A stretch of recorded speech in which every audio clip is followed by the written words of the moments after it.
So thank you everyone for your time. I appreciate you. I hope you're being blessed despite whatever goes on around you.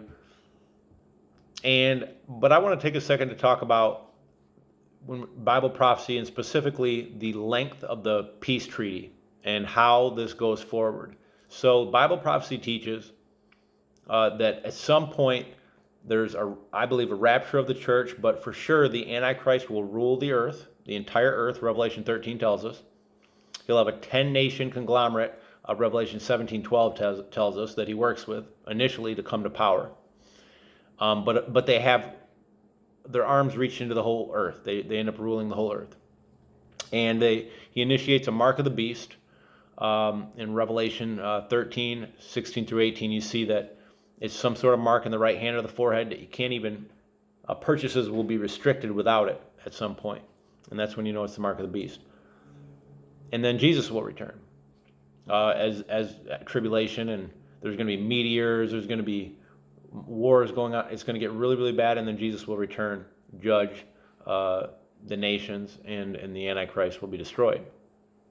Now, when we talk about that, though, the time period that the Antichrist rules for, and the whole time period of the entire what we call tribulation period, which is essentially the rule of the Antichrist, is highly disputed. And a lot of people don't know that. A lot of people think it's 7 years. That's settled. That's what it says. But I want to cast a little. I want to re-examine that and cast a little doubt on that. So there's 8 different times that the Bible says that the tribulation period is 3.5 years. So in Revelation, 3.5 years is listed 5 times. In the book of Daniel, 3.5 years is listed 3 times. So 8 times total. The idea of a 7-year peace treaty, which is taught in almost all evangelical circles in America today,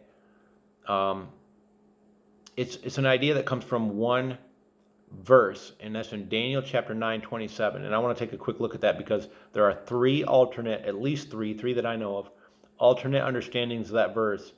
And some people have been presented with one of them, and they think that's the only one, or that's absolute, when I think we'd really do ourselves a favor and get a better picture if we looked at all 3. So the verse of Daniel 9:27, it goes like this. Then the end, excuse me, it talks about the rise of, first of all, it has one of the most amazing Bible prophecies of all time, the prophecy of Mashiach Nagid, which I won't get into, but just impossible for that to be it's impossible for the future to be told so perfectly if the Bible wasn't inspired by God. But in Daniel 9:27, it says, "Then he shall confirm a covenant with many for 1 week, but in the middle of the week he will bring an end to sacrifice and offering."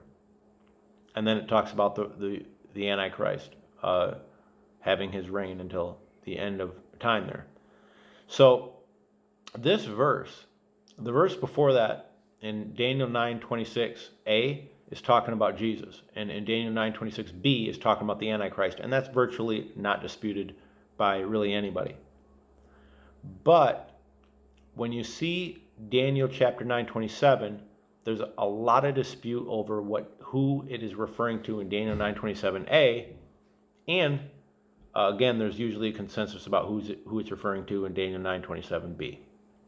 So the beginning of the verse, it may have went back to Messiah, like Daniel 9:26a was, or is it continuing to talk about Antichrist? The text isn't clear.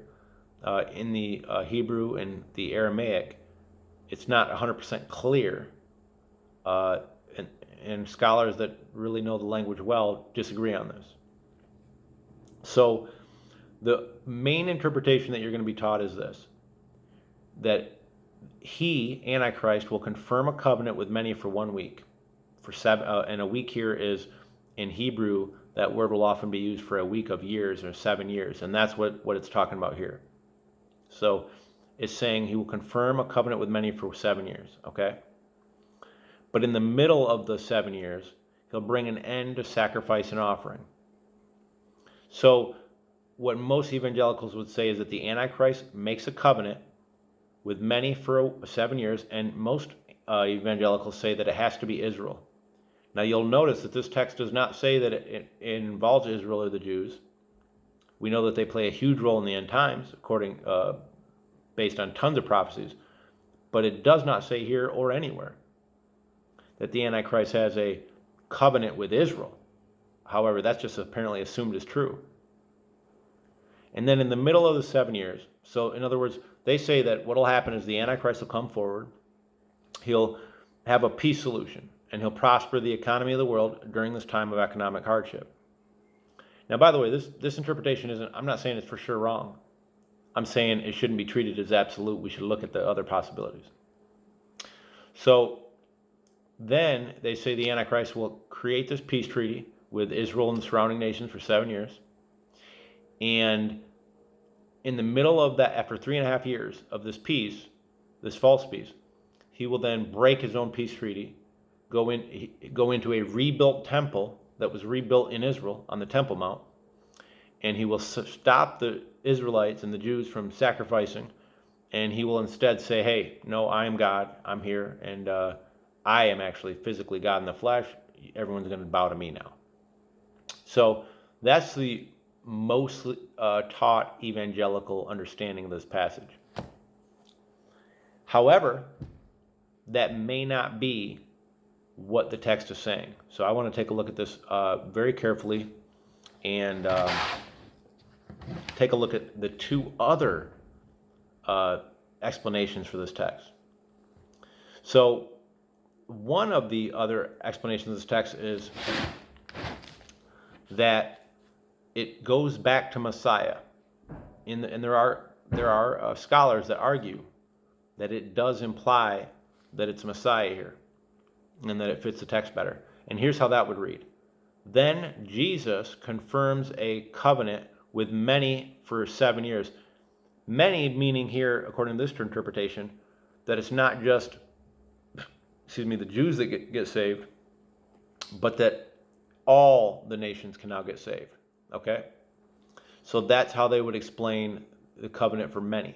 Okay? And that does make a lot of sense because Jesus did come to create a covenant with many as opposed to the exclusivity of the old covenant, which was primarily focused on the natural Jews.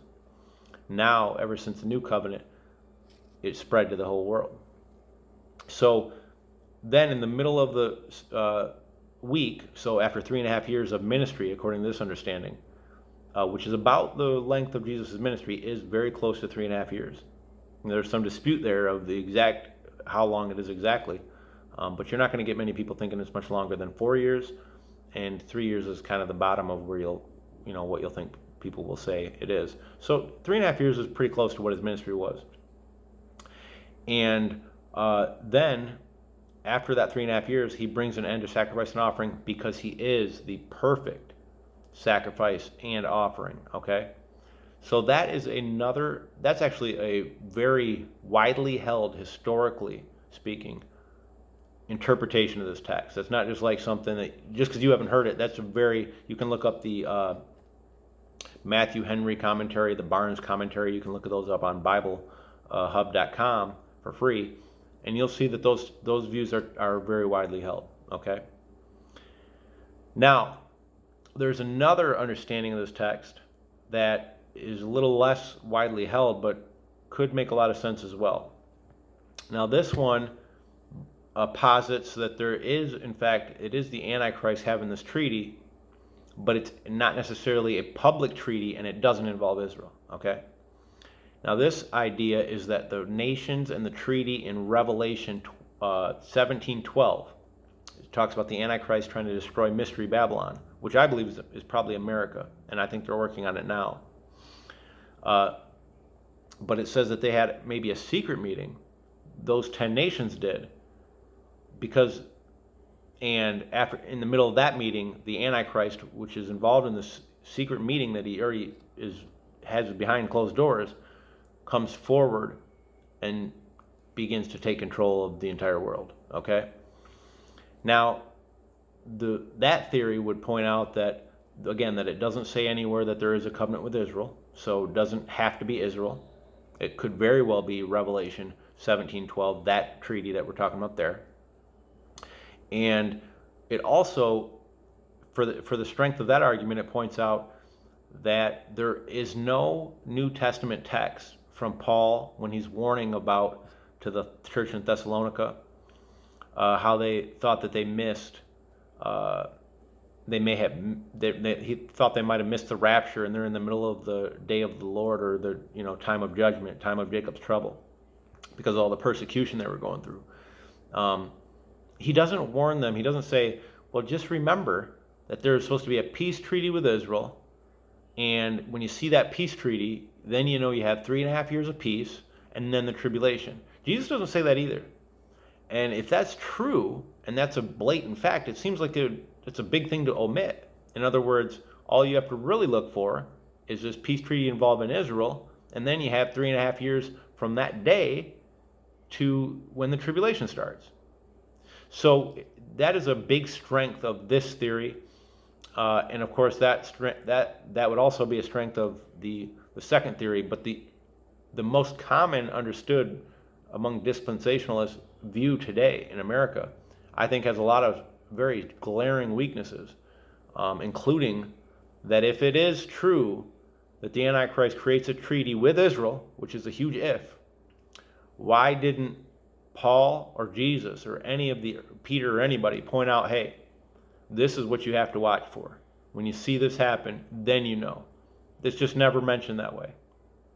So I think it's at least as likely, if not more likely, that you have a secret treaty, and in the middle of it they break that treaty, and then it becomes public understanding of what's going on because the Antichrist is taking control. Or you have the first 3.5 years already fulfilled by Jesus being the perfect sacrifice and offering, and then the last 3.5 years being the tribulation, which is the only remaining period according to this, as far as this prophecy is concerned.